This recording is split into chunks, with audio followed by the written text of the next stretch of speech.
Back day.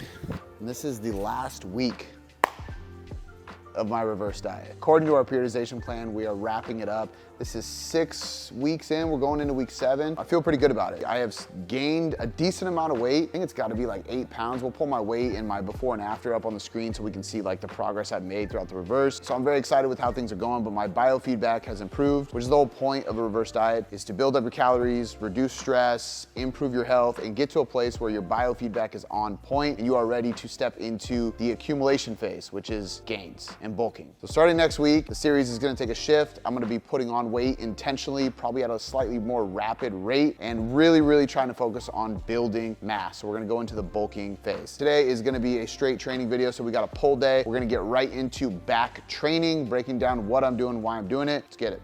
So we're starting with some single arm pull downs with these fancy prime handles. You really don't need these, but these are nice because it takes a lot of bicep, a lot of grip out of it. What I'm kind of trying to emulate here with this is a hammer strength style, front facing, chest supported lat pull down. A few things that are gonna advance your lat training. Number 1, use unilateral. A lot of people do better with unilateral versus bilateral, so single arm versus double arm. Number 2, I'm not going from a purely vertical position. So when we do a lat pull down, you're probably gonna get a little bit more engagement if I'm coming at an angle, because it allows me to drive that lat down. It's a more comfortable position. I'm unilateral, so I can lean into it, and overall you're gonna get a better stretch at the other side. So not going completely vertical, but more of like an angled approach. And then last but not least, chest supported versus a normal lat pull down machine, if you can. It's not the end of the world if you're not chest supported, but it does help to have some kind of pad to lean into. This is a very flimsy bench, so it's not the best since I don't have a machine, but I can hold onto it and get that good support I need.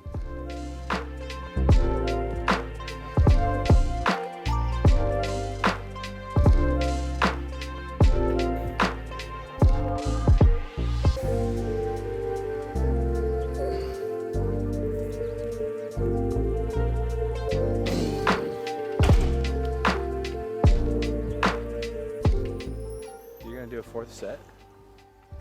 Program says 3, but I'm doing 4 because the intention, like if we're trying to build muscle, the main, like if you look at your sets and your effort wasn't high enough, your proximity to failure wasn't great enough. I shouldn't say you never count it, because then people are just gonna be doing a just ton of volume, maybe burning out, or what they're quantifying as good sets.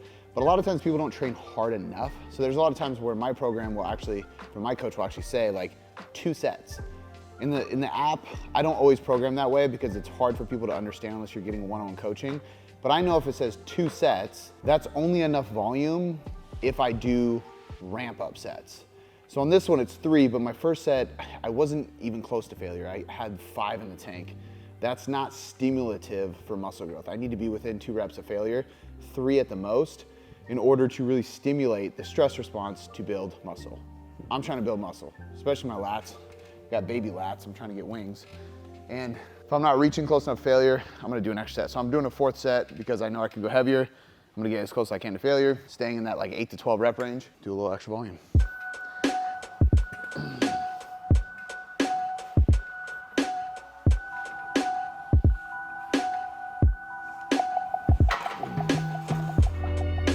All right, cliff notes of a smart training program. We have movement patterns: vertical pull, horizontal pull. Then we're gonna have some kind of abduction, horizontal abduction. I'm just getting my upper back, face pull, external rotation. We're just looking at movement patterns. You do a horizontal row, you do a vertical row, you do external rotation, you're gonna crush every aspect of your back. And then you finish with some isolation work, which is gonna be elbow flexion. And you can do that supinated, neutral, pronated. There's a million different movement patterns, a million different variations, but if you stick to the movements that are associated with the muscle you're focusing on and just do enough volume, you can kind of dumb down programs and just focus on pushing yourself. 8 reps, 10 reps, 12 reps, 15 reps, it almost doesn't matter. Do the right movement pattern for the muscle you're targeting and train hard. You're gonna build muscle. Now we're going horizontal pull. We just got done with vertical. Bent row on the Smith machine, which is nice because it's a good and easy way to keep the line of force in a good direction. I don't have to worry about balancing or anything, and I can just target my lats by bringing that bar to my belly button.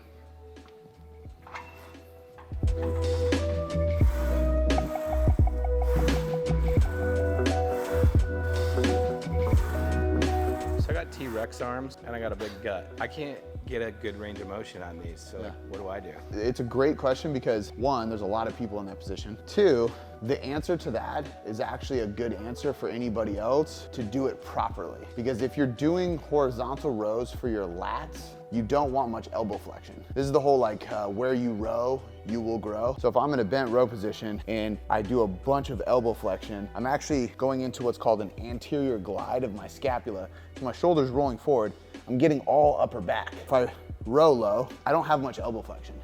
I'm actually not going very far. There's not much range of motion right here, right? There's barely any actually.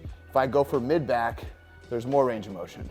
If I go for upper back, there's a ton of range of motion. You might actually touch your belly button. You can press it in a little bit, whereas I might not fully get to the bar to my belly button. I'm just targeting to that because I don't have a gut right now. But if I'm rowing low, this is about as far as I go. The big thing is doing a hard squeeze, going really heavy, and then letting your shoulders roll forward so you get a big lat stretch. Because we know that lengthened portion is really good for the muscle growth.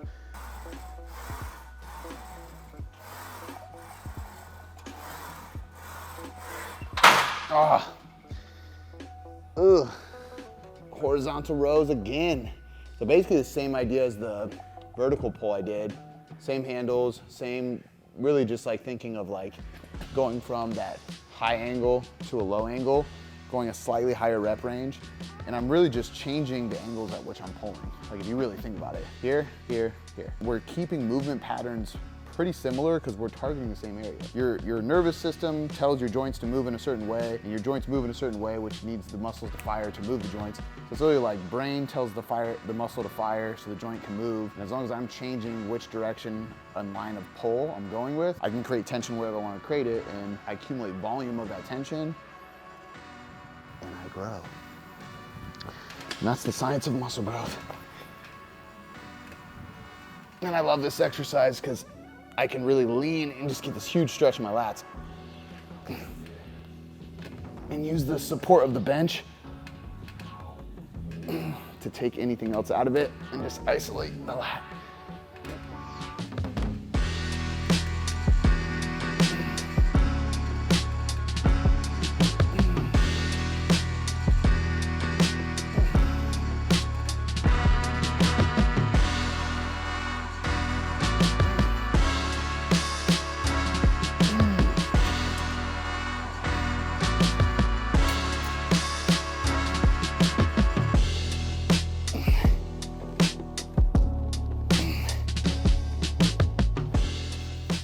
Do I spy a little oblique crunch in there?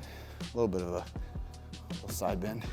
I gotta switch to starting with that side. I don't get the same contraction on my left side. By the time I do the right side, I'm like fatigued. Start with the weak side, that way you can have energy for the weak side.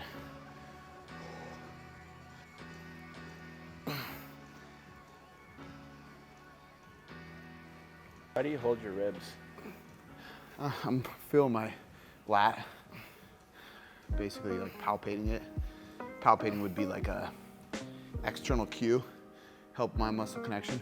I do it with lat stuff because it just allows me to kind of like push into my hand, or if I'm doing like a single arm fly, feel here. If somebody's doing like belly breathing and trying to learn how to breathe through their lower abdominals, that's what like you can put pressure here. Or like reason to wear a belt, like a weightlifting belt, is not because it's a band-aid that's gonna cure your back or fix, like stop you from getting injured, but rather it's an external cue that you can breathe into and create really good abdominal tension and pressure in your lower abdominals to fill your core and brace before doing a lift.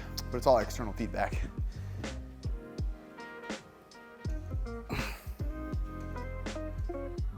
We got face pulls and curls now, and then we're done. So I literally had 1, 2, 3, 4 exercises for my lats, demolishing them from every angle. This is a very lat dominant back day. I have 2 back days per week, and my main focus is gonna be my shoulders / upper chest. So like that clavicle area, upper chest, rear delt, and lats. Especially lats though. That is like my weak point. So on these days, I have a lot of lat training. Now we're gonna go into face pull. So we have a little bit of rear delt, upper back work, and some curls. I'm actually gonna superset them. Normally I don't like supersetting too much when the goal is hypertrophy or muscle growth, because if you're supersetting exercises, you're probably increasing fatigue, but dinner's gonna be ready soon. My wife's waiting for me. Happy wife, happy life. But also, this is an upper back exercise. It's isolation. I'm going high rep. It's not super fatiguing, and the same goes with curls.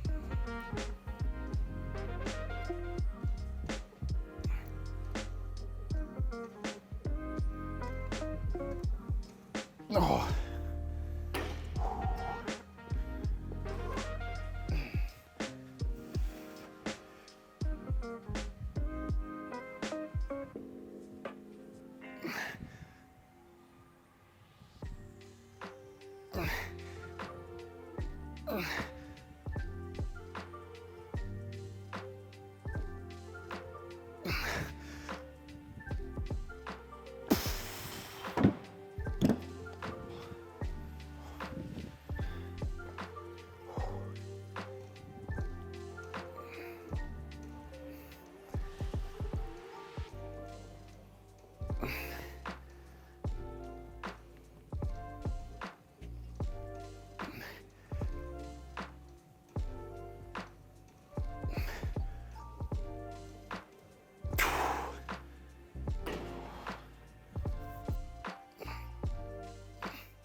And that is a wrap on the pull day.